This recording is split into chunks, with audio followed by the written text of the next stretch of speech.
ያስታውሱ በልጅነቶ ወድቀው ሲያለቅሱ።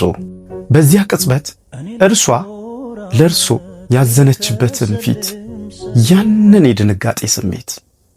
ዛሬ እርሶ ስኬታማ ኖት።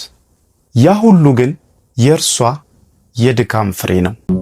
ግን እናቶ ደክመዋል። የዓመታት ውለታ አካላቸውን አድክሞታል። ስኬቶን በእርሷ ጤና ይግለጹ። ያንን የልጅነት ፍቅር በተግባር ይመልሱ። የዓለማችን ድንቅ ምግብ ስፓይሮሊናን ያበርክቱላት፣ ለደከመው ጉልበት ብርታትና ጤና ስለሚሰጣት። እናቶ በየቀኑ በጉልበት ሲራመዱ፣ በፈገግታ ሲኖሩ ማየት ከማንኛውም ስኬት በላይ ትልቅ እርካታ ነው።